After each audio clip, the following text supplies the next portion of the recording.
नमस्कार साथियों। तो चलिए आज के दैनिक जागरण में क्या खास खबरें हैं उन्हें हम लोग एक एक करके देख लेते हैं। और याद रखिए दैनिक जागरण का राष्ट्रीय संस्करण है, तो इसमें आप लोगों को महत्वपूर्ण खबरें ही देखने को मिलेंगी। फिर चाहे वो आपके राज्य की हो या भारत की हो हमारे, या दुनिया में कहीं से भी जुड़ी हुई हो। अगर आप लोग सिविल सर्विस और स्टेट पीसीएस या किसी वनडे एग्जाम की तैयारी करें, तब मुझे लगता है कि एक न्यूज़पेपर आप लोगों को हर हाल में पढ़ते रहना चाहिए। और हिंदी मीडियम से अगर आप लोग हैं तो दैनिक जागरण आप लोगों के लिए बहुत ही बेहतर न्यूज़पेपर है। 5 सदस्यीय नई संविधान पीठ करेगी बहु विवाह और निकाह हलाला पर सुनवाई। पहले से मामले की सुनवाई कर रही पीठ के 2 न्यायाधीश हो चुके हैं सेवानिवृत्त, और प्रधान न्यायाधीश ने दिया नई संविधान पीठ गठित करने का आश्वासन। और जनहित याचिका में बहु विवाह और निकाह हलाला को असंवैधानिक घोषित करने की मांग की गई है। तो सबसे पहले तो आप लोगों के दिमाग में एक ही सवाल आ रहा होगा कि संविधान पीठ क्या होती है। तो अगर हम लोग संविधान पीठ की अगर बात करें ना, तो संविधान पीठ सर्वोच्च न्यायालय की एक पीठ होती है जिसमें 5 या उससे अधिक न्यायाधीश शामिल होते हैं। यह आप लोग याद रखिएगा।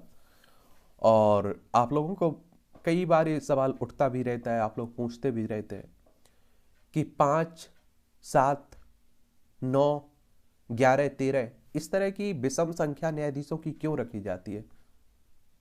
4, 6, 8, 10, 12 इस तरह की संख्या क्यों नहीं रखी जाती है।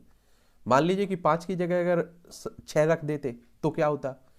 और आप देखते हैं कि उस फैसले के जो मामला है उसके 3 उसके पक्ष में हो जाए और 3 उसके पक्ष विपक्ष में हो जाए, तो उसका तो कोई निर्णय ही नहीं निकलेगा। तो इसीलिए आप देखते हैं कि 5 रखी जाती है, 7 रखी जाती है विषम संख्या। कि चलिए मान लीजिए कि उसके पक्ष में अगर 3 होंगे तो 2 तो उसके विपक्ष में होंगे, या मान लीजिए कि 3 उसके पक्ष में नहीं होंगे, विपक्ष में होंगे, तो 2 तो उसके पक्ष में होंगे। यानी कि कोई रिजल्ट हर हाल में निकलेगा। ठीक है। और आप लोगों को अगर हम लोग बहु विवाह की बात करें और निकाह हलाला की बात करें, तो आप देखेंगे कि बहु विवाह के तहत मुस्लिम पुरुष को 4 पत्नियां रखने की अनुमति है। वहीं निकाह हलाला ऐसी प्रक्रिया है जिसमें अगर कोई मुस्लिम महिला तलाक के बाद अपने पति से दोबारा निकाह करना चाहती है तो उसे पहले किसी दूसरे व्यक्ति से निकाह करना होगा और वैवाहिक संबंध स्थापित करने के बाद उससे तलाक लेना होता है। और सुप्रीम कोर्ट ने जुलाई 2018 में याचिका पर विचार किया था और इसी के तहत याचिकाओं पर सुनवाई कर रही संविधान पीठ को संदर्भित कर दिया था।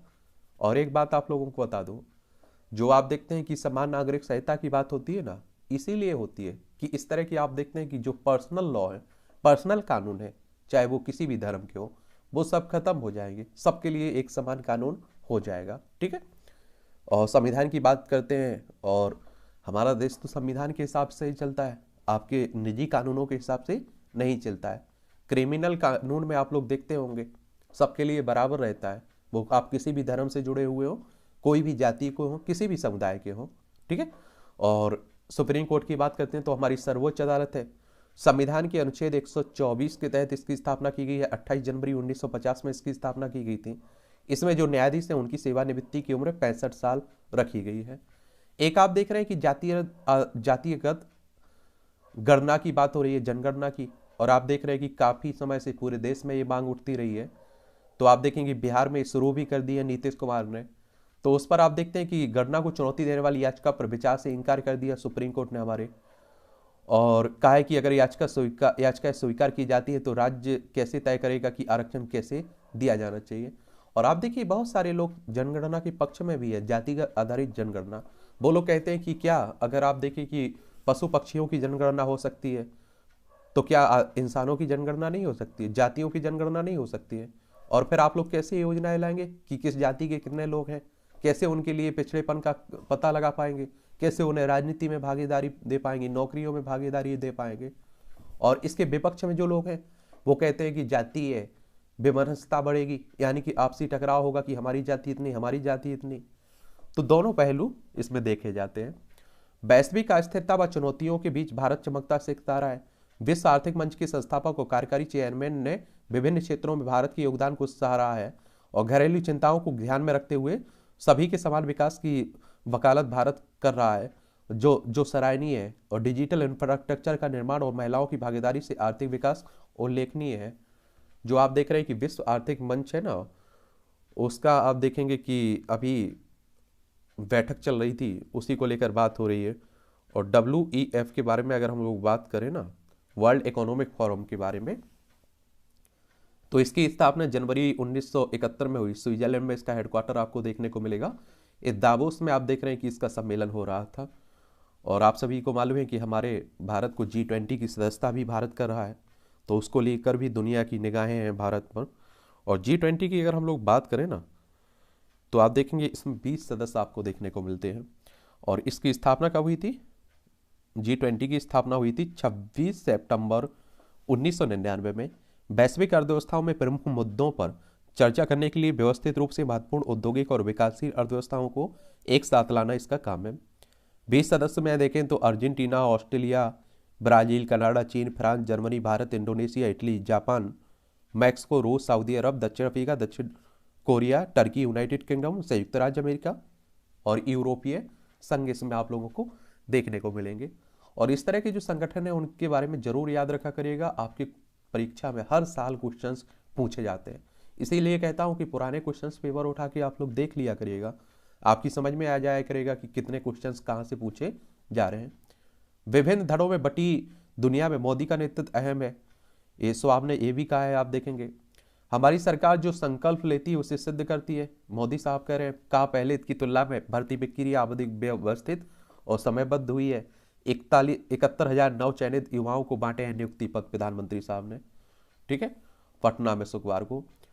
श्रीलंका में ऊर्जा केंद्र बनाने में मदद करेगा भारत।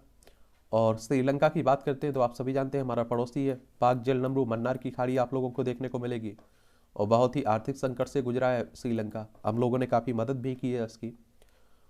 उड़िया गायक ह्यूमेन सागर पर पत्नी ने लगाया मतांतरण के लिए प्रताड़ित करने का आरोप।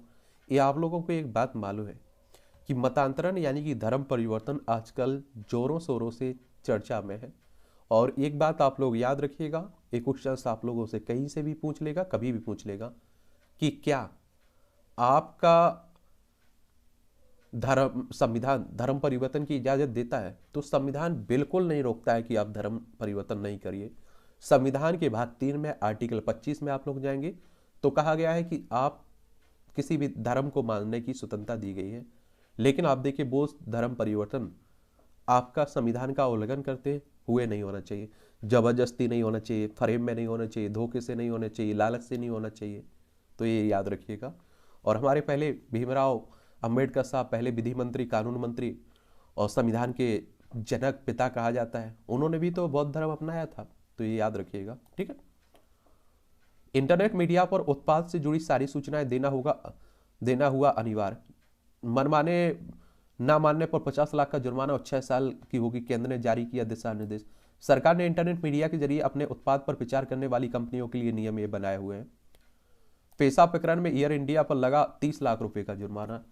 ये आप देखिए अभी जो एक महिला पर पेशाब करने का मामला आया था उसी को लेकर बात हो रही है। और ये कहाँ से ये लोग मतलब इतना दम ले आते हैं कि इस तरह की हरकतें करते रहते हैं। और आप देखते हैं एक तो कार्रवाई नहीं हो पाती है। अभी आपने देखा होगा कि एक कोई बीजेपी के नेता है, उन्होंने आप देखिए कि कौन गेट खोल दिया था, तो उन पर कोई माफी मांग कर उन्हें छोड़ दिया। और कोई होता तो आप देखते हैं उस पर प्रतिबंध लगा दिया जाता। तो चलिए ये भी याद रखिएगा। और एयर इंडिया आप सभी जानते हैं कि किसकी बात हो रही है, एयरलाइन की बात हो रही है, जिसका मुख्यालय नई दिल्ली में आपको देखने को मिलेगा।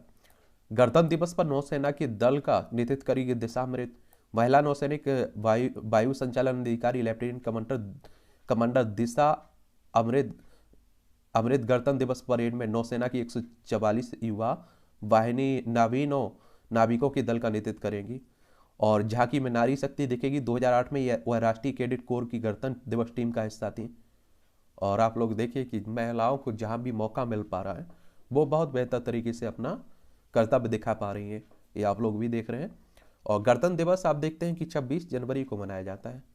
और आप सभी को मालूम है कि 26 जनवरी 1950 में पूरी तरह से संविधान लागू हो चुका था और बहुत सारी संस्थाओं का जन्म हो चुका था। गणतंत्र के रूप में हम लोग आ चुके थे। इसलिए 26 जनवरी को गणतंत्र दिवस मनाया जाता है। 15 अगस्त 1947 को आपको आज़ादी मिली थी, इसलिए 15 अगस्त को स्वतंत्रता दिवस मनाते हैं। और आप देखेंगे कि 26 नवंबर 1949 को कुछ प्रावधानों के साथ संविधान भी लागू हो चुका था, अंगीकृत हो चुका था। तो 26 नवंबर को आप लोग संविधान दिवस मनाते हैं। क्या? संविधान दिवस मनाते हैं। कुश्ती संघ बना हरियाणा उत्तर प्रदेश का अखाड़ा। और जो अभी आपने देखा है कि कुश्ती संघ, जो आप देखते हैं कुश्ती की एक सर्वोच्च निकाय है, इसका हेडक्वार्टर दिल्ली में देखने को मिलेगा। इनके जो अध्यक्ष हैं और भारतीय जनता पार्टी के क्या है सांसद हैं, ब्रजभूषण शरण सिंह।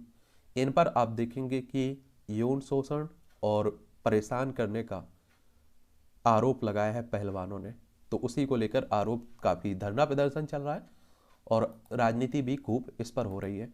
उत्तर प्रदेश से चुनकर आते हैं। उत्तर प्रदेश की राजधानी लखनऊ, इसकी अंतर्राष्ट्रीय सीमा नेपाल से लगती राज्यों में बिहार, झारखंड, छत्तीसगढ़, मध्य प्रदेश, राजस्थान, हरियाणा, दिल्ली, हिमाचल प्रदेश, उत्तराखंड से लगती है। विधानसभा में 403 सीटें हैं, विधान परिषद में 100 सीटें हैं, राज्यसभा में 31 सीटें हैं, लोकसभा में 80 सीटें हैं। और इसी तरह का आरोप आपने देखा होगा कुछ समय पहले हरियाणा में भी लगा था। हरियाणा की राजधानी चंडीगढ़ आपको देखने को मिलती है। वहाँ मंत्री को उनका विभाग बदल दिया गया था और अब आप मालूम देखेंगे कि मालूम ही नहीं चला कि क्या जांच हुई उसकी, क्या हुआ।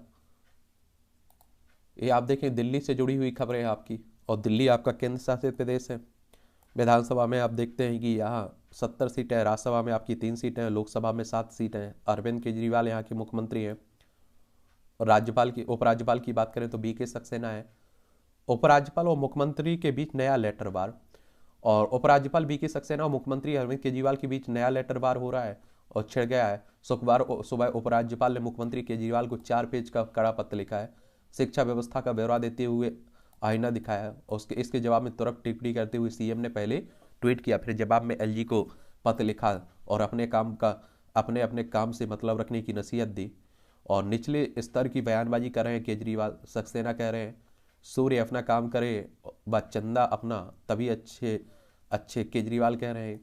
एक बात आपको मालूम है कि दिल्ली में जो आप देखते हैं कि जो केंद्र शासित प्रदेश है, यहाँ आप देखते हैं चुने हुए मुख्यमंत्री के पास आप देखते हैं कम शक्तियां देखने को मिलती है, और जो बीके सक्सेना साहब हैं उपराज्यपाल हैं, ये काफ़ी पावरफुल दिखाई देते हैं। इसलिए दोनों के बीच टकराव बना रहता है। ठीक है, और ये अदालत में भी मामला पेंडिंग में पड़ा हुआ है। रेलवे स्टेशनों पर 23 से 26 तक बंद रहेगी पार्सल सेवा। गणतंत्र दिवस पर सुरक्षा के मद्देनजर JNMF के बेदखली मामले में हो तत्काल सुनवाई। 3 मूर्ति एस्टेट परिसर को खाली करने के मामले में खुराना के खिलाफ निचली अदालत की कार्रवाई पर रोक लगी। सरकारी स्कूलों में कक्षाओं के निर्माण में भ्रष्टाचार के आरोप को लेकर मुख्यमंत्री मनीष सिसोदिया के द्वारा दायर मानहानि के मामले में एलजी को दोबारा भेजा गया शिक्षकों को फिनलैंड भेजने का प्रस्ताव। दिल्ली में राष्ट्रीय प्राणी उद्यान से चंदन के पेड़ काट ले गए चोर। स्वाति मालीवाल से छेड़छाड़ करने वाला आप कार्यकर्ता है, सचदेवा कह रहे हैं, देख लीजिए। चलिए, दिल्ली महिला आयोग की अध्यक्ष स्वाति मालीवाल पर वारदात की साजिश रचे 2 आतंकी दिल्ली में गिरफ्तार हुए। और आप देखते हैं हर सोमवार इनकी कोशिश रहती है कि भारत में अशांति फैलाई जाए, और गणतंत्र दिवस इस तरह का कोई पर्व है उस पर खासकर। सत्येंद्र जैन पर 7 करोड़ रिश्वत लेने का आरोप, एएसबी को दी शिकायत। चलिए आप देखिए, भ्रष्टाचार निरोधक शाखा की बात हो रही है, और आप सभी जानते हैं कि भ्रष्टाचार के मामले में तिहाड़ जेल में भी है मंत्री दिल्ली में। आप देखिए, अरविंद केजरीवाल के नेता हैं। यमुना सफाई के लिए 8 बिंदुओं पर बनी 6 माह की योजना, एलजी कह रहे हैं। और यमुना की बात करते हैं तो आप सभी जानते हैं कि आजकल बहुत प्रदूषित है यमुना, और एक नदी है निर्वहन द्वारा गंगा की दूसरी सबसे बड़ी सहायक नदी है। ये आप देखेंगे कि बंदरपूंछ चोटियाँ उत्तरकाशी जिला उत्तराखंड से निकलती है और गंगा में मिल जाती है। ठीक है, ईडी पर लगाया गवाहों पर दबाव बनाने का आरोप। देख लीजिए, आबकारी नीति यानी कि शराब घोटाले को लेकर सब ये हो रहा है। ईडी मतलब क्या होता है? ईडी मतलब इन्फोर्समेंट डायरेक्टरेट, प्रवर्तन निदेशालय। इसकी स्थापना की बात करें तो 1 मई 1956 में हुई थी। नई दिल्ली में हेडक्वार्टर इसका देखने को मिलेगा। ठीक है, 2 दिन बाद फिर बहुत खराब से खराब श्रेणी में आई हवा की गुणवत्ता। और दिल्ली में एनसीआर में आप देखते हैं कि इस तरह की हालत बनी रहती है। प्रश्नकाल आयोजित करने के पक्ष में नहीं है विधानसभा अध्यक्ष। और आप देखेंगे कहा एलजी ने कानून व्यवस्था सेवाओं भूमि पर प्रश्नों को प्रतिबंधित कराया है। दिल्ली में विधानसभा गठन के बाद से कभी इस तरह का प्रतिबंध नहीं लगा है। तो वही दिल्ली का पूरा मामला चल रहा है। और प्रश्न काल की अगर हम लोग बात करें ना, प्रश्न काल क्या होता है, तो आप लोगों को देखने को मिलेगा इसमें क्या रहता है कि अपने प्रश्न पूछ सकते हैं। क्या? अपने प्रश्न पूछे जा सकते हैं इस दौरान, तो उसी की बात होती। और लोकसभा में जैसे आप देखिए कि बैठक का पहला घंटा सवाल पूछने के लिए होता है, इसी को आप लोग प्रश्नकाल कह देते हैं। तारांकित प्रश्न होता है एक। तारांकित प्रश्न वह होता है जिसका सदस्य सदन में मौखिक उत्तर चाहता है और जिस पर तारांक लगा होता है। अतारांकित प्रश्न, अतारांकित प्रश्न वह होता है जिसका सदस्य सदन में मौखिक उत्तर नहीं चाहता है और अतारांकित प्रश्न पर पूरक प्रश्न नहीं पूछे जा सकते हैं। अल्प सूचना प्रश्न, तारांकित अथवा अतारांकित प्रश्नों का उत्तर पाने के लिए सदस्य को 10 दिन पूर्व सूचना देनी होती है। तो ये सब आप लोग संविधान में पढ़ते होंगे। क्या करते होंगे? संविधान में पढ़ते होंगे। भारत ने प्रश्नकाल की शुरुआत, भारत ने यह पद्धति इंग्लैंड से ली हुई है, जहां सबसे पहले 1721 में इसकी शुरुआत हुई थी। भारत में संसदीय प्रश्न पूछने की शुरुआत 1892 के भारतीय परिषद अधिनियम के तहत हुई थी। चलिए ये देखते रहा करिएगा, संविधान जब पढ़ते हैं तो उसमें पढ़ते रहा करिएगा अच्छे से। शहरी पुलिस को तेजी से बदलने की जरूरत है। शाह ने कहा है कि बदल रही चुनौतियां, रणनीति में अमूलचूल बदलाव जरूरी है। ये आप देखिए हमारे गृह मंत्री होम मिनिस्टर अमित शाह साहब कह रहे हैं। और आप देखिए हमारी पुलिस व्यवस्था में सुधार को लेकर बहुत पहले से मांग उठती रहती है। और अगर आप लोग सिविल सर्विस स्टेट पीसीएस की तैयारी कर रहे होंगे तो पुलिस सुधार को लेकर आप लोग एक टॉपिक ही पूरा पढ़ते हैं। चलिए उसी की बात हो रही है। आरोप पत्र सार्वजनिक करने से होगा आरोपित व पीड़ितों के अधिकारों का हनन, सुप्रीम कोर्ट का राय। चलिए ये आप देखिए सुप्रीम कोर्ट ने कहा है कि जांच एजेंसियों की ओर से दाखिल आरोप पत्र सार्वजनिक दस्तावेज नहीं है। इसे सार्वजनिक करने से पीड़ित व आरोपित दोनों के अधिकारों का हनन होता है। और पत्रकार सौरभ दास की याचिका पर सुनवाई के दौरान शीर्ष अदालत ने एक टिप्पणी की है। याचिका में आपराधिक प्रक्रिया संहिता 1973 की धारा 173 के मुताबिक आरोप पत्र को व अंतिम रिपोर्ट तक निर्बाध सार्वजनिक पहुंच की मांग की गई थी। और आप लोगों को मालूम होना चाहिए किसी के साथ गलत होता है तो आप देखिए कि सबके सामने उसकी जानकारी नहीं रखने की मनाही है, लेकिन हमारे देश में फिर भी सामने आ जाती है। शिवसेना चुनाव चिन्ह विवाद में दोनों गुट की दलीलें पूरी हुई है। ये आप सभी जानते हैं कि महाराष्ट्र का राजनीतिक ड्रामा है। और आपको मालूम होगा कि मुंबई इसकी राजधानी है और उद्धव ठाकरे पहले बीजेपी के साथ हुआ करते थे, फिर इन्होंने चुनाव के बाद महाराष्ट्र में कांग्रेस और एनसीपी के साथ मिलकर सरकार बनाई और खुद चीफ मिनिस्टर बन गए। फिर कुछ समय के बाद इन्हीं की विधायकों ने बगावत कर दी और बीजेपी के साथ मिलकर एकनाथ शिंदे चीफ मिनिस्टर बन गए। और 1 मई 1960 में महाराष्ट्र को राज्य बनाया गया था। विधानसभा में 288 सीटें हैं, विधान परिषद में 78 सीटें हैं, राज्यसभा में 19 सीटें हैं, लोकसभा में 48 सीटें हैं। 3,07,713 वर्ग किलोमीटर में फैला हुआ है। क्षेत्रफल इसका है और तीसरे नंबर पर आता है क्षेत्रफल के मामले में, यह भी याद रखिएगा। और भगत सिंह कोश्यारी यहाँ के राज्यपाल हैं। और अब देखिए चुनाव आयोग में ये पेंडिंग में पड़ा हुआ है और चुनाव चिन्ह सीज कर लिया है और अदालत में भी ये मामला चल रहा है। चलिए अब देखते हैं क्या होता है इस पर। ठीक है, ये आप देखें वेणु गोपाल धूत को अंतरिम जमानत जेल से रिहा हुए। बॉम्बे हाईकोर्ट ने वीडियोकॉन ग्रुप के संस्थापक हैं, उन्हीं की बात हो रही है, का धोखाधड़ी के आरोप है ना इन पर। केंद्रीय सतर्कता आयोग की नियुक्ति के लिए मांगे आवेदन। केंद्र सरकार ने सोमवार को केंद्रीय सतर्कता आयोग सीबीसी के प्रमुख पद को भरने के लिए उम्मीदवारों से आवेदन मांगे हैं। सीबीसी के बारे में आप लोग सुने होंगे और इसकी स्थापना फरवरी 1964 में हुई थी। नई दिल्ली में हेडक्वार्टर आपको देखने को मिलेगा। परीक्षा पे चर्चा में समाज की भागीदारी बढ़ेगी। भागीदारी 27 जनवरी को प्रस्तावित चर्चा में ज़्यादा से ज़्यादा लोगों को जोड़ने की तैयारी है। ट्रेनों और हवाई जहाज़ों में भी किया जा रहा है कार्यक्रम का प्रचार प्रसार। मोदी साहब आएंगे ना, वो आपको ज्ञान देंगे। अब लक्षद्वीप के पूर्व सांसद की याचिका पर सुनवाई करेगा सुप्रीम कोर्ट। आयोग में ठहराए गए लक्षद्वीप के पूर्व सांसद मोहम्मद फैजल की याचिका पर सुप्रीम कोर्ट ने 27 जनवरी को सुनवाई करेगा। इन पर कई आरोप लगे हुए हैं, आपने देखा है। पैसा आप देखेंगे उपलब्ध संसाधनों का सर्वोत्तम क्षमता के लिए उपयोग हो। वायुसेना प्रमुख कह रहे हैं हमारे। पाकिस्तान आटे को मोहताज है, भारत मिल रहा है मुफ्त राशन। हमारा पड़ोसी है ना पाकिस्तान, उसी की बात हो रही है। गुजरात, राजस्थान, पंजाब, जम्मू कश्मीर, लद्दाख, 5 राज्यों की हमारी सीमा लगती है। 1947 तक हमारा ही हिस्सा था। मिर्से को चाहिए भारतीय गेहूं, तेजस और आकाश मिसाल। 24 जनवरी को भारत में पहुंचेंगे राष्ट्रपति अल सीसी और गणतंत्र दिवस पर होंगे राजकीय मेहमान। प्रधानमंत्री मोदी से वार्ता के बाद आधा दर्जन द्विपक्षीय सहयोग समझौतों पर हो गए हस्ताक्षर। तो ये आप देखते हैं कि अंतर्राष्ट्रीय संबंध आप लोग पढ़ते हैं ना, उसी में पढ़ते हैं। बारिश के आसार, ये है कौन, कहाँ से आ गया है? आम आदमी पार्टी के नीचे आप लोग देख रहे हैं। एक और याद रखिए, इस तरह के कार्टून कई परीक्षाओं में पूछ लेते हैं और आप पर आपकी उसकी पर सोच पूछी जाती है कि आप इससे क्या सोचते हैं, सोचा करिएगा। मोदी बना रहे योजना, योगी उतार रहे जमीन पर। भाजपा अध्यक्ष जेपी नड्डा ने गाजीपुर से 2024 के आम चुनाव की तैयारी की शुरुआत की है, क्योंकि आप सभी जानते हैं कि 2019 में आपके लोकसभा चुनाव हुए थे। अब आप देख रहे हैं कि 2000 कब होना है, 24 में होना है। और इनके बहुत सारी आपने देखा है कि क्या इनके बहुत सारे सहयोगी दल बीजेपी के, भारतीय जनता पार्टी की स्थापना 1980 में हुई थी, छोड़कर चले गए हैं इन्हें, तो इनके भी चिंता का कारण बना हुआ है।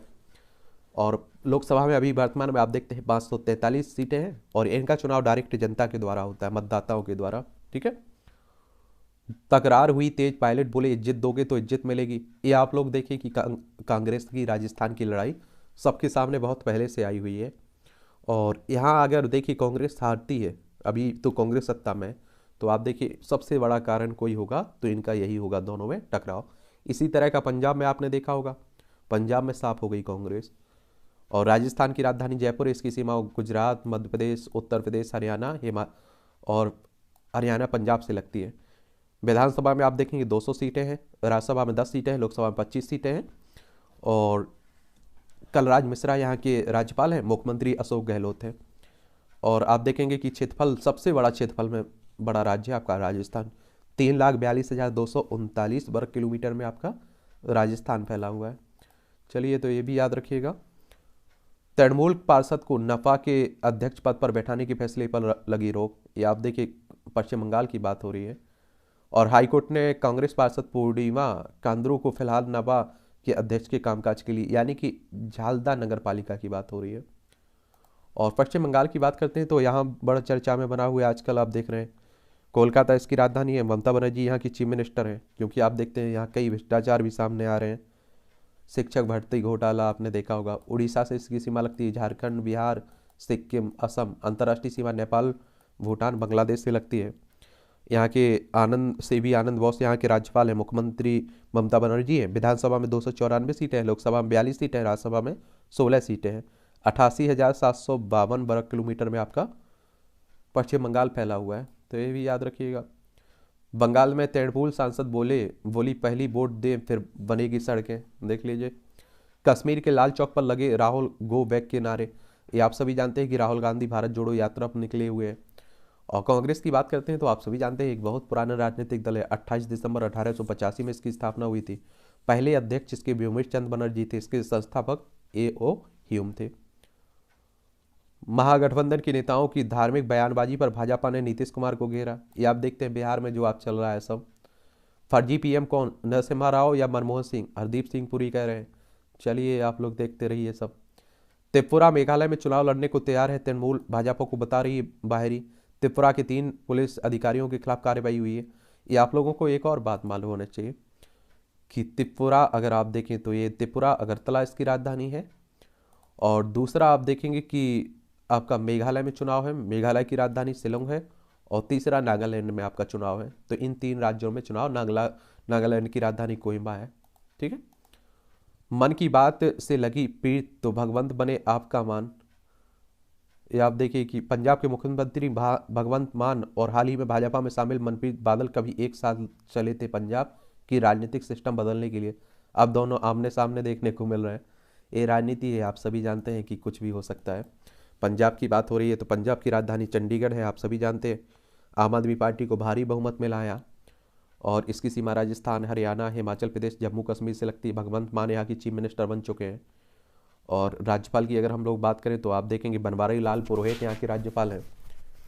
विधानसभा में आप देखेंगे 117 सीटें हैं, लोकसभा में 13 सीटें हैं, राज्यसभा में 7 सीटें हैं। 50,362 वर्ग किलोमीटर में आपका पंजाब फैला हुआ है। रोंगटे खड़े कर देती है इनकी कहानियां। 56 बच्चों को मिलेगा राष्ट्रीय वीरता पुरस्कार। एक कई बार छोटे बच्चे इस तरह की बहादुरी के काम करते हैं, इन्हें करने में, बड़े भी करने में एक बारगी हिचकिचाते हैं। कुछ ऐसे ही राष्ट्रीय पुरस्कार विजेता पाने वाले 56 बच्चे हैं। इनमें 2020 से 2022 के बीच चयनित बच्चे शामिल हैं। इसमें आप देखेंगे 29 लड़के हैं जबकि 17 लड़कियां हैं। 2 बच्चों को यह पुरस्कार मरणोपरांत दिया जा रहा है और 17 सभी बच्चे अलग अलग राज्यों से। 2 बच्चों को मरणोपरांत मिल रहा है और 2018 तक राष्ट्रपति के हाथों मिलता था पुरस्कार। इस बार 3 बच्चों को मार्कंडेय, प्रहलाद, एकलव्य, अभिमन्यु, सैमन, ध्रुव अवार्ड के लिए चुना गया है।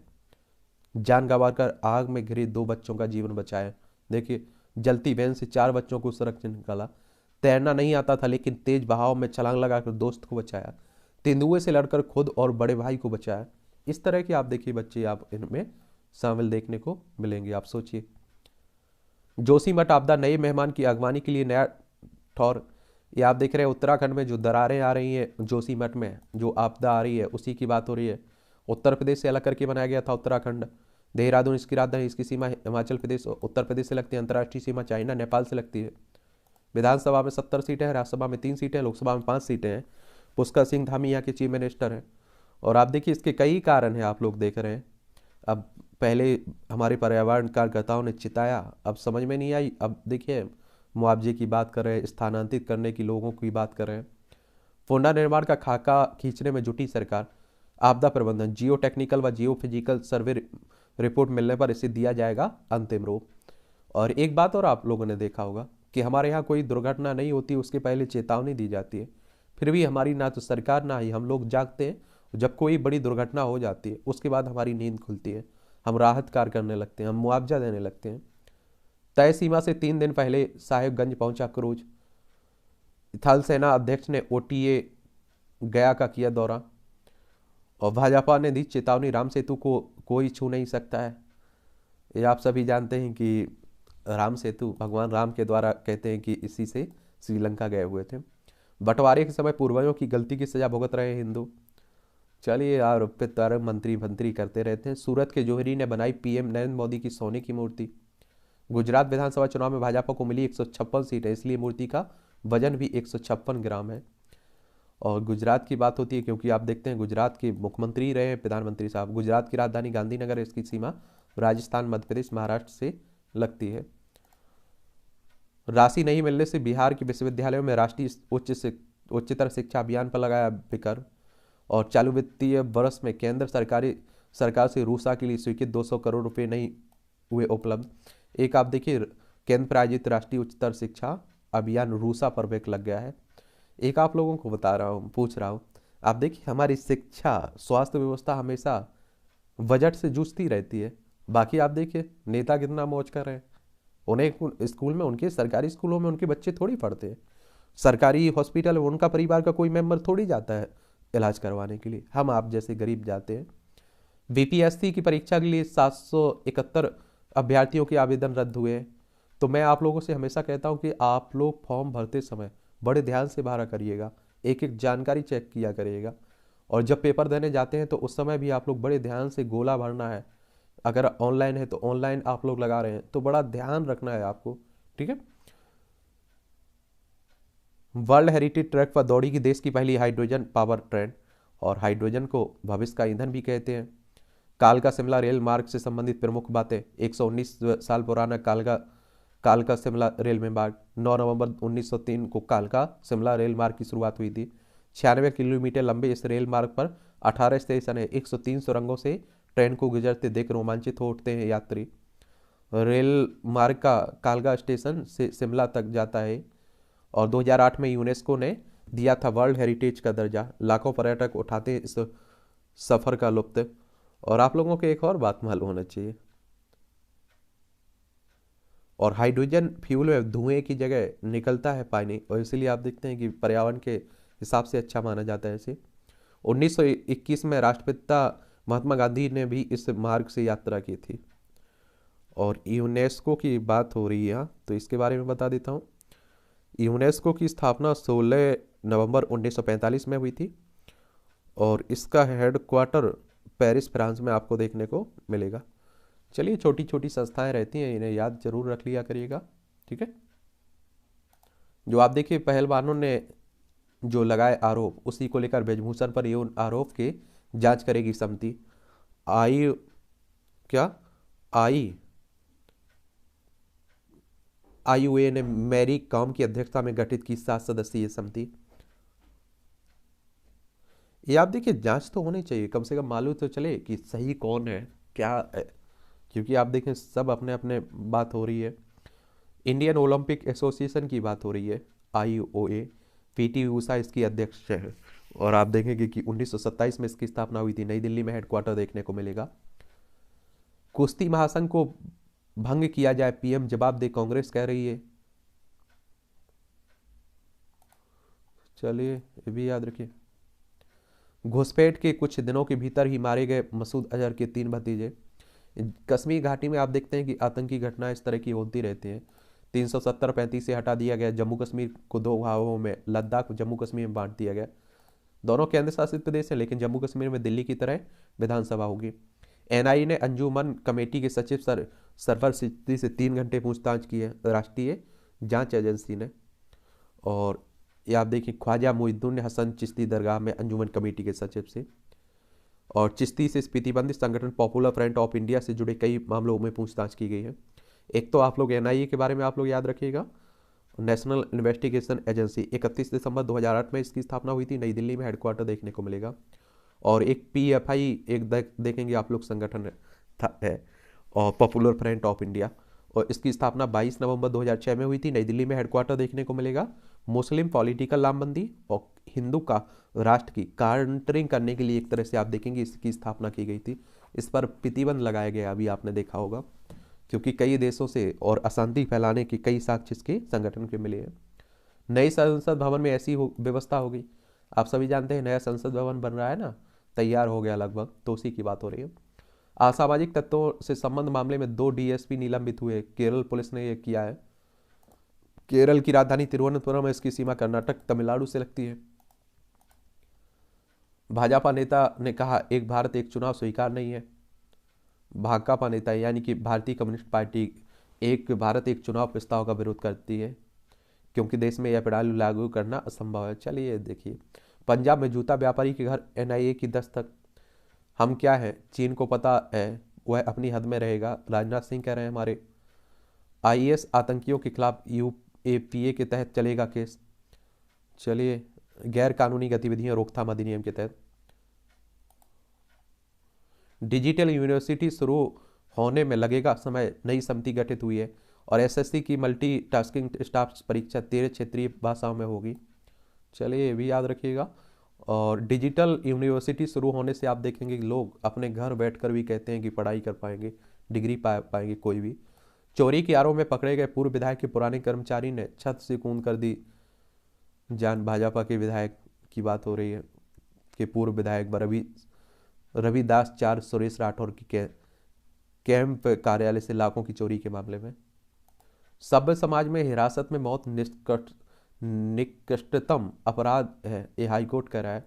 ये आप देखते हैं कई बार क्या होता है ना, कि पुलिस कस्टडी में ही आप देखते हैं कि क्या हो जाता है, हिरासत में ही मौत हो जाती है किसी भी कारण से। तो उसी को लेकर हमारे अदालत कई बार आप देखते हैं कहते रहते हैं, पुलिस किसी को अमानवीय तरीके से दंड नहीं दे सकती, पीड़ित परिवार को 15 लाख मुआवजा देने का आदेश है। और बांझपन के कारण पत्नी को छोड़ना मानसिक क्रूरता है, कलकत्ता हाईकोर्ट कह रहा है। या आप देखते हैं कि किसी बच्चे के अगर पत्नी से आप देखिए किसी को बच्चे नहीं हो रहे हैं तो वो छोड़ देता है ना, तो उसी को लेकर कलकत्ता हाईकोर्ट ने टिप्पणी की है। बांस के उत्पाद से लिखी स्वावलंबन की पटकथा, देश विदेश में भेजे जा रहे देवास में बनाए गए उत्पाद 15-15 हज़ार रुपये तक कमा रही महिलाएं। ये अच्छी पहल आप देखिएगा, और स्वरोजगार देने की, आत्मनिर्भर बनने की। और आप देखिए मध्य प्रदेश की बात हो रही, भोपाल इसकी राजधानी, इसकी सीमा छत्तीसगढ़, उत्तर प्रदेश, राजस्थान, गुजरात, महाराष्ट्र से लगती है। 1 नवंबर 1956 में से राज्य बनाया गया था। विधानसभा में 230 सीटें हैं, राज्यसभा में 11 सीटें हैं, लोकसभा में 29 सीटें आपको देखने को मिलेगी। यहाँ मध्य प्रदेश के 8 फार्मे रडार पर फर्जी दस्तावेज से हो रहा था लेन देन। प्रदेश के स्टेट जीएसटी विभाग ने 8 फर्मों की गतिविधियां संदिग्ध मानते हुए एटीएस को सौंपा था मामला। कर्नाटक में मंदिर के पास मुस्लिमों के बहिष्कार वाले बैनर हटे। देखिए, कर्नाटक में अब चुनाव है आपका, बेंगलोर इसकी राजधानी, इसकी सीमा गोवा, महाराष्ट्र, तेलंगाना, आंध्र प्रदेश, तमिलनाडु, केरल से लगती है। चलिए, और ममता के मीम्स मामले में 11 साल बाद प्रोफेसर बरी हुई है। ये मीम्स मर्म क्या था?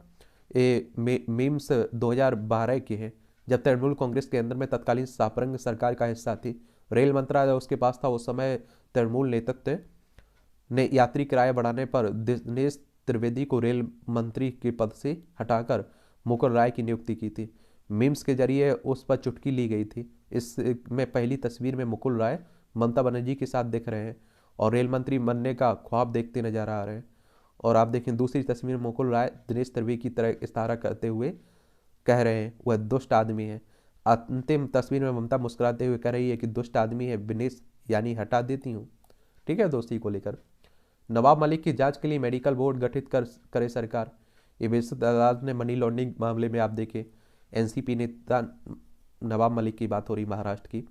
और देखिए मनी लॉन्ड्रिंग कहने का मतलब होता है गैर कानूनी तरीके से आय व्यय करना। ठीक है, केरल में छात्राओं को मिलेगा मासिक धर्म और मातृत्व अवकाश, विजयन कह रहे हैं, केरल के मुख्यमंत्री कह रहे हैं। नौसेना में शामिल होगी बागीर पनडुब्बी। नौसेना में 23 जनवरी को 5वीं स्क्वाड्रन सैडी की पनडुब्बी INS वागीर शामिल होगी। इसे मुंबई के मझगांव डॉक शिप का बिल्डर्स लिमिटेड ने भारतीय नौसेना के प्रोजेक्ट 75 के तहत भारत में निर्मित किया है।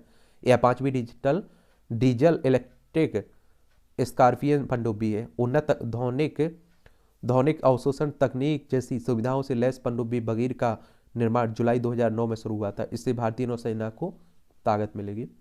संस्कार युक्त शिक्षा से ही भारत बनेगा विश्व गुरु, ये डॉक्टर कृष्ण गोपाल कह रहे हैं पटना सिटी में आयोजित सम्मेलन के दौरान छात्रों को संबोधित करते हुए। भूटान की महिला ने राजधानी एक्सप्रेस में तोड़ा दम। भूटान आप देखिए हमारा पड़ोसी है। सिक्किम, असम, पश्चिम बंगाल और अरुणाचल प्रदेश, 4 राज्यों की सीमा इसकी लगती है। बिहार में भ्रष्ट लिपिक के स्वजन ने बोरी को घर के पीछे फेंका। 27 लाख आप देखिए बरामद हुए। गबन घोटाले के आरोप में पूर्व IAS राजू को जेल हुई है। हमारे यहाँ भ्रष्टाचार ना हो, ऐसा हो सकता है? ईडी ने तृणमूल नेता के 2 फ्लैट में की छापेमारी शिक्षक भर्ती घोटाले में, पश्चिम बंगाल में जो हुआ है। संपादकीय जो पार्ट रहता है, एडिटोरियल रहता है, एडिटोरियल आर्टिकल, इन्हें जरूर पढ़ा करिएगा। ये आपको प्रीलिम्स में, मुख्य परीक्षा में, इंटरव्यू में हर जगह फायदा देते हैं। चलिए, जो दैनिक जागरण के रहते हैं उन्हें हम लोग देख लेते हैं, और भी जो महत्वपूर्ण रहते हैं उन्हें फेसबुक पेज पर डाल देता हूँ दूसरे न्यूज़पेपरों के, तो उन्हें भी देख लिया करिएगा। तो अस्तित्व के संकट से जूझता पाकिस्तान, तो इन दिनों पाकिस्तान की चर्चा काफ़ी हो रही है और पाकिस्तान ऐसे कई गंभीर संकटों में फंस गया है जो उसके अस्तित्व को भी संकट में डाल सकते हैं। पाकिस्तान से आ रहे वीडियो में लोगों को एक एक बोरी अनाज के लिए मारा मारी करते देखा जा रहा है और पाकिस्तान में भारी आर्थिक और खाद्यान्न संकट है। मुद्रास्फीति 25% के पास है और पाकिस्तानी रुपये का लगातार अवमूल्यन हो रहा है। पाकिस्तानी मुद्रा का निरंतर पिटाई होते रहने के पूरे आसार हैं। दिवालिया होने से बचने के लिए पाकिस्तान दर दर भटकने को मजबूर है। चूँकि अफगानिस्तान ने अमेरिका सेना की वापसी के बाद अमेरिका की कोई खास दिलचस्पी पाकिस्तान में नहीं है, इसलिए वहाँ से बड़ी वित्तीय सहायता मिलने की आशा कम है। चीन अमेरिका की तरह सहायता न देकर कर देता है। पाकिस्तान नेता भले ही चीन पाकिस्तान की दोस्ती को हिमालय से ऊंची और समुद्र से गहरी बताए, पर वे चीन पर बढ़ते आर्थिक निर्भरता के खतरों से अच्छी तरह परिचित हैं। क्योंकि आप देखते हैं कि भारत अगर किसी देश की मदद करता है तो बड़े ईमानदारी से करता है, लेकिन चाइना क्या करता है कि आप देखते हैं किसान जैसी हालत कर देता है कि साहू बिचौलिया पहले किसानों को ऋण देता है और देता रहता है। एक समय पर आप देखते हैं कि किसान इतना बोझ में दब जाता है ऋण के कि उसे उसका कर्ज का ब्याज देने के लिए आप देखेंगे साहूकारों पर निर्भरता हो जाती है। फिर उनकी फसल, महिलाओं के गहने सब ले लिया जाता है साहूकार के द्वारा। तो उसी तरह की बात हो रही है और ऊपर से कोड में खाज की तरह तहरीक-ए-तालिबान पाकिस्तान यानी कि TDP ने पाकिस्तान सरकार और सेना के खिलाफ फिर से युद्ध छेड़ दिया है और उसने कुछ बलूच विद्रोही गुटों से भी हाथ मिला लिया है और गिलगित बाल्टिस्तान में अलग पाकिस्तान को लेकर प्रदर्शन हो रहा है। ये सब वही इलाके हैं जहाँ चीन पाकिस्तान आर्थिक गलियारे में यानी कि सीपैक में भारी निवेश किया है और अफगानिस्तान में तालिबान की सत्ता में आने के बाद से अफगानिस्तान पाकिस्तान में चीनी हितों पर हमले बढ़े हैं। ऐसे में दिखता है नहीं है कि चीन पर यहाँ अपना निवेश बढ़ाता जाएगा। फिलहाल पाकिस्तान सरकार दिवालिया होने से बचने के लिए अरब देशों की शरण में है। उसे वहाँ से कुछ फौरी राहत भी मिली है, परंतु वह बस इतनी है जो कि रोजाना के सरकारी खर्च को तो चला सकती है, परंतु पाकिस्तान जनता की दयनीय दशा में कोई खास सुधार नहीं ला सकती है। पाकिस्तान की अर्थव्यवस्था उस मरीज की तरह हो चुकी है जो मृत समान ही है, पर वेंटिलेटर लगाकर उसे आधिकारिक रूप से मृत घोषित किए जाने से बचा कर रखा गया है।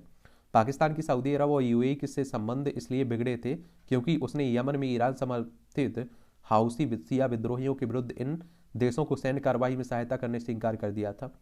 अब इस सहायता के बदले सऊदी धड़ा पाकिस्तान से ईरान समर्थित शिया गुटों के विरुद्ध सैन्य और खुफिया कार्रवाई को बढ़ाने के लिए कह सकता है, जो पाकिस्तान की ईरान से लगी सीमा पर तनाव बढ़ा सकता है। ऐसे में पाकिस्तान की पश्चिमी सीमा पर गंभीर सुरक्षा चुनौतियां उत्पन्न होने की आशंका है। वहीं अफगान तालिबान और पश्तून इलाकों में पाकिस्तान के खिलाफ युद्ध छेड़ी पाकिस्तान तालिबान खुद को पाकिस्तानी फौज से अधिक शुद्ध मुसलमान समझते हैं और अंग्रेजों की पश्तून इलाके को दो फाड़ कर खींची डूरन रेखा यानी अफगानिस्तान पाकिस्तान सीमा को समाप्त कर एक बड़ा इस्लामी राज्य खड़ा करने के सपने देख रहे हैं।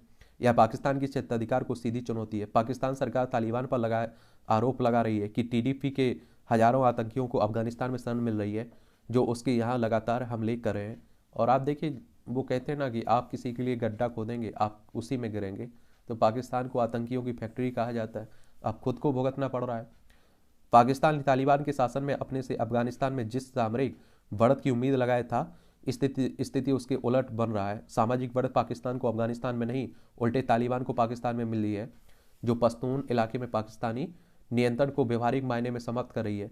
अफगानिस्तान फिलहाल पाकिस्तान पर सिर्फ इसलिए निर्भर है क्योंकि उसके पास समुद्र तक पहुंच नहीं है।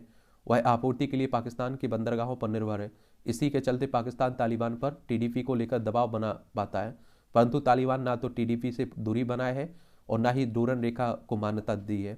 डूरन रेखा देखिए भारत और पहले अफगानिस्तान के बीच देखी जाती थी क्योंकि पाकिस्तान हमारा हिस्सा था, लेकिन अब आप देखें भारत से अलग होने के बाद पाकिस्तान और अफगानिस्तान के बीच ये रेखा देखने को मिलती है। रेड क्लिफ रेखा आप लोगों ने सुनी होगी, भारत पाकिस्तान के बीच। मैकमोहन रेखा चाइना भारत के बीच। ठीक है, तो ये भी याद रखिएगा। तो ये भी आप लोगों को याद रखना चाहिए। और इसी का अगर तालिबान आर्थिक रूप से कमजोर होते हैं, पाकिस्तान की स्थिति का लाभ उठाकर डूरन रेखा के दोनों ओर पश्तून इलाकों पर धीरे धीरे प्रभुत्व स्थापित कर सिया ईरान की तर्ज पर एक कट्टर सुन्नी देश बनाने की कोशिश करें तो आश्चर्य नहीं है।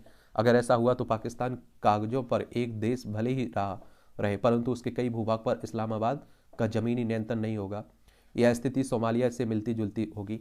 1971 में पूर्वी पाकिस्तान के उपजाऊ इलाके खोने के बाद अगर पंजाब और सिंध के कुछ इलाकों को छोड़ दें तो वर्तमान के पाकिस्तानी इलाके आर्थिक मामलों में ऐतिहासिक रूप से गंगा यमुना के मैदानों और प्राचीन सिल्क रूट पर ही निर्भर रहे हैं। सीफेक के जरिए रेशम मार्ग को पुनर्जीवित करने की कोशिश पाकिस्तान में फैलते मजहबी आतंक और आतंकियों विभिन्न अलगाववादी आंदोलन की भेंट चलती दिख रही है। और ऐसे में भारत के अतिरिक्त पाकिस्तान को डूबने से कोई नहीं बचा सकता है। यह बात पाकिस्तान में कुछ बुद्धिजीवी खुलकर कहने भी लगे। अभी आपने देखा होगा यहाँ के प्रधानमंत्री ने भी कहा है। और परंतु फिलहाल भारत के हित में यही है कि वह पाकिस्तान के प्रति उदासीन रहते हुए अपनी सीमा सुरक्षा में निवेश बढ़ाए, ताकि पाकिस्तान की बिगड़ती आर्थिक स्थिति और भुखमरी के मद्देनजर भविष्य में के लिए शरणार्थी संकट से निपटा जा सके। क्योंकि आप देखिए, अगर पाकिस्तान के लोगों को आज़ादी दी जाए तो भारत में रहने के लिए अभी निकल आएंगे, और हम लोग वीज़ा नहीं देते, हम लोग आप देखिए अनुमति नहीं देते, फिर भी बहुत सारे शरणार्थी हमारे पड़ोसी देशों से भारत में आ जाते हैं। तो ये भी है। और हमारी पाकिस्तान के प्रति नरम नीति इस तथ्य पर आधारित होनी चाहिए कि वह एक सामान्य समाज और देश नहीं है। भारत का विनाश पहले से दिन से उसका मिशन रहा है और अभी भी आप देखिए बना हुआ है। पाकिस्तान की सहायता के लिए तब तक हाथ नहीं बढ़ाया जा सकता है जब तक आर्थिक और आंतरिक सुरक्षा की संकट उसके सोच और व्यवहार में आमूलचूल परिवर्तन ना ला दे। अगर हम कोई जल्दबाजी करने से बचे तो पाकिस्तान को लेकर एक बार फिर से किसी बड़े ऐतिहासिक बदलाव का मार्ग खुल सकता है। भारत को पाकिस्तान की सहायता अंतिम क्षणों में किसी बड़े परिवर्तन के बदले में ही करनी चाहिए, क्योंकि इतिहास बताता है कि पाकिस्तान सदा सहायता का सम्मान नहीं करता है। चलिए, देश विदेश की विश्वविद्यालय सहज उपलब्ध विदेशी संस्थानों की सामग्री से सीख लेकर हमें अपनी शिक्षण संस्थानों में भी सुधार करना चाहिए। चलिए देख लीजिएगा आप लोग। और शिक्षा की बात होती है, स्वयं की खोज, मैं कौन हूँ, इस प्रश्न से प्रत्येक विचारशील मनुष्य को जहाँ कुछ हो रहा है, जब आप इस पर मनन करते हैं तो पाते हैं कि एक शरीर है जिसे एक मस्तिष्क चला रहा है। शरीर में कुछ अणुओं का घनीभूत पुर्जे भी है। और ये आप लोग जरूर याद रखा करिएगा, अच्छा इंटरेस्टिंग कॉलम लिखा जाता है। ये सरकारी नौकरियों, इस वर्ष के पहले रोजगार मेले में प्रधानमंत्री नरेंद्र मोदी ने 71,000 लोगों को नियुक्ति दी है, उसी को लेकर बात हो रही है। 2 करोड़ की भी बात की थी। परीक्षा में सेंध, मेरिट में सेंट्रल टीचर्स एलिजिबिलिटी टेस्ट का प्रश्न पत्र आउट होने की घटना हुई है। ये आप देखिए, ये भी परंपरा बन चुकी है कि जब तक पेपर ना आउट हो वो पेपर क्या, चिर यौवन का सपना होगा साकार। दीर्घजीवी बनने के साथ ही बुढ़ापा से मुक्ति मिलने की मनुष्य की चाहत हो सकती है कामयाब। लंबी उम्र जीने की इच्छा, हमेशा जवान और स्वस्थ रहने की चाहत मानव मन मस्तिष्क में सदियों से रही। इसलिए विश्व की लगभग सभी सभ्यताएं संस्कृति में अमरता और चिर यौवन को लेकर अनेक दंत कथाएं, मित्रक और किदबंतियां गढ़ी गई हैं। इंसान इस कोशिश में है कि इस तरह बुढ़ापे पर काबू पाले, लेकिन आप देखते हैं होता नहीं है। आप कई खोजें हो रही हैं जिससे उम्र बढ़ाने की बात हो रही है। चलिए देखिए, पढ़ते रहा करिएगा। चिकित्सा सेवाओं में नवाचार की तैयारी। बीते दिनों में केंद्रीय स्वास्थ्य मंत्री मनसुख मांडविया ने देश भर में डिजिटल स्वास्थ्य सेवा पारिस्थितिकी तंत्र को मजबूत करने में आयुष्मान भारत डिजिटल मिशन की सराहना करते हुए कहा कि 30 करोड़ से अधिक आयुष्मान भारत स्वास्थ्य अकाउंट नंबर सृजित किए जा चुके हैं। इससे देश की बड़ी आबादी को स्वास्थ्य सेवाएं उपलब्ध कराने में आसानी होगी।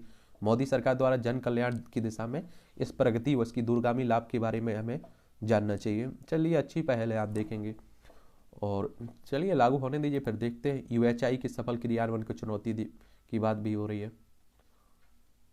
आपकी चिकित्सीय और स्वास्थ्य संबंधी जानकारी डिजिटल होने से भाषाई अवरोध की समस्या का भी समाधान हो जाएगा। और जो आप लोग कागज ले जाते हैं ना, जांच वाच, ये हर जगह ले जाने की जरूरत नहीं पड़ेगी। वो आपका एक नंबर डालेगा, पूरी आपकी अभी तक जितने भी इलाज हुए होंगे सब खुल कर आ जाएंगे, अगर आपने सेव करवा रखे होंगे तो। खरी खरी अध्यक्षीय इच्छा और पत्नी की आकांक्षा, चलिए एक तंज कसा जाता है, इसे भी पढ़ लिया करिएगा। कुछ तो गहरी धुंध के पीछे, ये आप देखिए बिहार की जो चल रहा है उसी पर लिखा जा रहा है। भाजपा की रणनीति तैयार है। आगामी लोकसभा चुनाव भले ही अगले साल होने हो, परंतु भाजपा ने दिशा में अभी से काम अपनी बिसात बिछानी शुरू कर दी है, जो उसकी गंभीरता को दर्शाता है। भारतीय जनता पार्टी इस मामले में तो है 24 घंटे 7 दिनों 365 दिन काम करती है। आप देखते हैं कि एक चुनाव खत्म होता है, दूसरे चुनाव में लग जाती है और इसका फायदा भी उसे मिलता है। एफएमसीजी को बढ़ावा देना चुनावी वर्ष है। चुनाव के दौरान कृषि व ग्रामीण अर्थव्यवस्था पर विशेष ध्यान देती है सरकारें। चलिए बजट आ रहा है तो उसी को लेकर बात हो रही है। रिलायंस का शुद्ध लाभ 15% घटा। बीमा क्षेत्र में हर वर्ष 50 करोड़ के निवेश की जरूरत है। ईपीएफओ से नवंबर में 16.26 लाख सदस्य जुटे हैं। आकांक्षी जिलों में कर्ज वितरण बढ़ाए बैंक, वित्त मंत्रालय ने इस शुक्रवार को कहा है, जो पिछड़े जिले हैं। 12,000 कर्मचारियों की छटनी करेगा अल्फाबेट, गूगल की पेरेंट कंपनी है ये।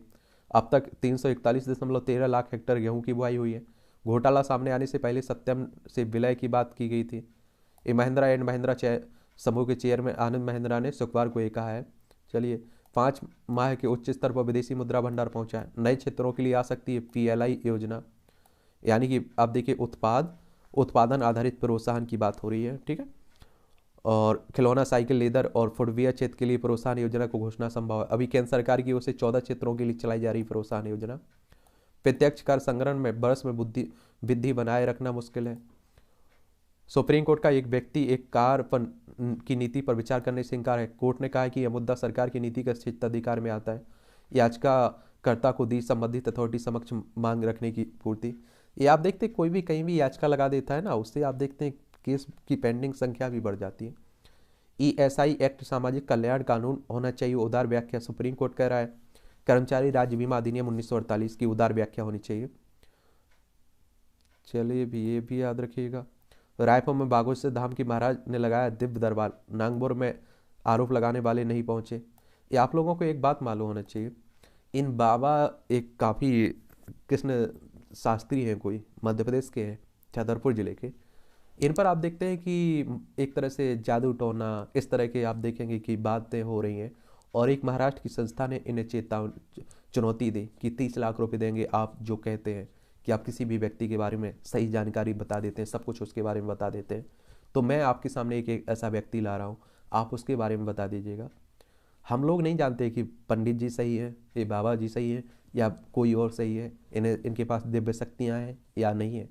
लेकिन अगर आप देखिए हैं इनके पास, तो इन्हें जाना चाहिए था, क्योंकि इनकी ख्याति और बढ़ती, और इनके जो भक्त हैं, इनके चाहने वाले हैं, उन्हें भी इससे आप देखिए इन पर भरोसा और बढ़ता। मुझे तो लगता है कि अगर मैं इस तरह का कोई चुनौती मिलती जिस क्षेत्र में मैं बात करता था, तो मैं जरूर जाता। देखिए चैट जीपीटी की कायल हुई गौतम अडानी। ये आप देखें कि आर्टिफिशियल इंटेलिजेंट पर आधारित एक प्रोग्राम है जो चुटकुलों को गढ़ने, कविताएं, निबंध लिखने में सक्षम है। अभी आपने देखा होगा कि हम लोगों ने क्या किया था, इसके बारे में एक आर्टिकल ही कल ही डिस्कस किया था। मिसरी कन्या छात्रावास में आदिवासी छात्राओं के मतंतन का आरोप लग रहा है। देख लीजिए छत्तीसगढ़ में, मध्य प्रदेश से अलग करके छत्तीसगढ़ बनाता है। रायपुर इसकी राजधानी, इसकी सीमा मध्य प्रदेश, महाराष्ट्र, तेलंगाना, आंध्र प्रदेश, उड़ीसा, झारखंड और उत्तर प्रदेश से लगती है इसकी सीमा। ये आप देख रहे हैं यूक्रेन, युद्धग्रस्त यूक्रेन को और $2.5 अरब की सैन्य मदद देगा अमेरिका। ये आप सभी को मालूम है कि यूक्रेन और रूस के बीच लंबे समय से युद्ध चल रहा है। ये हमारा प्यारा भारत है। मेरे यहाँ मिले वर्गीय के दस्तावेजों में कुछ खास नहीं है, बाइडन कह रहे हैं। अरे कहाँ के हैं? राष्ट्रपति अमेरिका के। पूर्वी लद्दाख सीमा पर अपने सैनिकों से बात कर जिनपिंग ने लिया तैयारी का जायजा। ये आप देखिए इस पर कब्जा किए हुए बैठा हुआ है यहाँ चाइना। कुछ समय पहले झड़प भी हुई थी हमारे सैनिकों के बीच। नेपाल में विमान दुर्घटना में $20,000 का ही मुआवजा मिलेगा। ब्रिटिश सांसद ने मोदी को सर्वाधिक शक्तिशाली नेताओं में एक बताया। अमेरिका के टेक्सास में हिंदू मंदिर को से दान पेटी और तिजोरी चोरी हुई। डिजिटल पेमेंट के क्षेत्र में भारत में हुई क्रांति। विश्व आर्थिक मंच के कार्यक्रम में ये कहा गया है। सूचना मंत्री हमारे हैं ना, तकनीक मंत्री अश्विनी वैष्णव ने कहा है। पाकिस्तान में टीडीपी आतंकियों के हमले में 3 की मौत हुई है। अमेरिका में डेक्स मामले में भारतीयों को 7 साल की जेल हुई है। पॉन्जी स्कीम में धोखाधड़ी करने वाले भारतवंशी गिरफ्तार हुए अमेरिका में। दक्षिण कोरिया की राजधानी में आग से 60 घर तबाह हुए हैं। मेलबर्न में 2 हिंदू मंदिरों में तोड़फोड़ से हम स्तंभ में, ऑस्ट्रेलिया उच्चायुक्त ने कहा है। पाकिस्तान में विस्फोट से पटरी से उतरी ट्रेन और 15 लोग हुए घायल। भगोड़े मेहुल चौकसी के अपहर्ताओं के खिलाफ 3 रेड कॉर्नर नोटिस जारी हुए। इंटरपोल ने मई 2021 में भगोड़े कारोबारी मेहुल चौकसी से अपहरण और प्रताड़ना के आरोप में 3 लोगों के खिलाफ 3 रेड कॉर्नर नोटिस जारी किए हैं। और आप देखिए कि हमारे देश से लेते हैं और आप देखते हैं दूसरे देश में भाग जाते हैं, उन्हीं की बात हो रही है।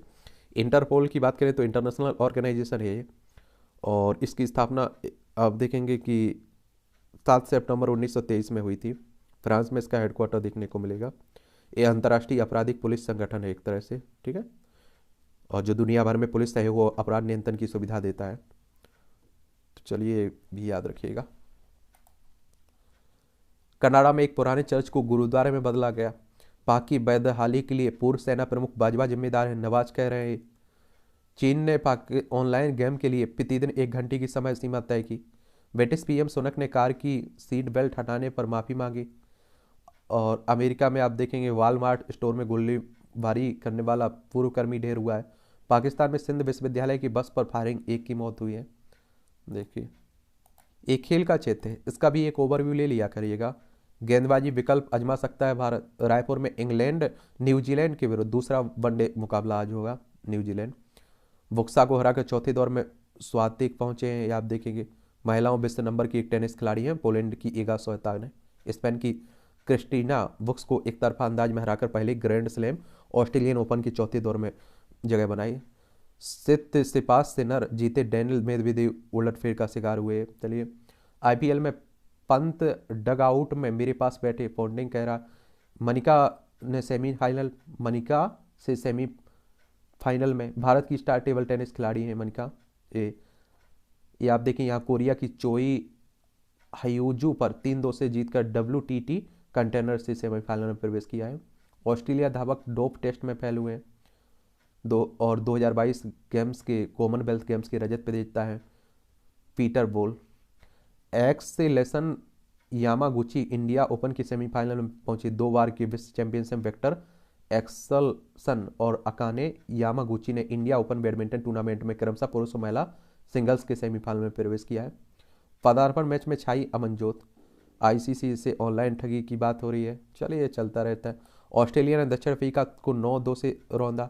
ये आप देख रहे हैं कि भुवनेश्वर उड़ीसा में जो आप देखते हैं कि क्या हो रहा है, विश्व हॉकी कप हो रहा है, उसी को लेकर बात हो रही है। लास्ट में एक ओवर व्यू ले लेंगे। निशानेबाजी विश्व कप में बाधा से प्रभावित होती होगी प्रतिष्ठा, हाईकोर्ट कह रहा है। ये भोपाल में मार्च 2023 में आयोजित होने वाली निशानेबाजी विश्व कप में धन की कमी की समस्या को लेकर। मौसम को भारत के खिलाफ टेस्ट पदार्पण की उम्मीद है। मैनचेस्टर में सिटी ने टॉटनहैम को 4-2 से पराजित किया है। दिल्ली ने 43 साल बाद मुंबई को दी मात। अरुण जेटली स्टेडियम में खेले गए रणजी मुकाबले की बात हो रही है। केंद्रीय मंत्री अश्विनी चौबे के पुत्र ने गाड़ी दिलाने के नाम पर धोखाधड़ी। देखिए बिहार में कोलगांव में तलाशी अभियान, कश्मीर हिंदू पर भी हमला। पटना में यूरेनियम के नाम पर ठगी करने वाले 9 आरोपित गिरफ्तार हुए हैं। अवमानना मामले में यूपी के जेल के महानिदेशक को नोटिस दी गई है। छोटे कदम बड़ी मंजिल, समझबूझ के साथ बड़ा कदम। चलिए ये भी देखते रहा करिएगा, छोटी छोटे कॉलम रहते हैं, पढ़ना हो तो पढ़ लिया करिएगा। उद्यमिता को लेकर बढ़ रहा है आत्मविश्वास।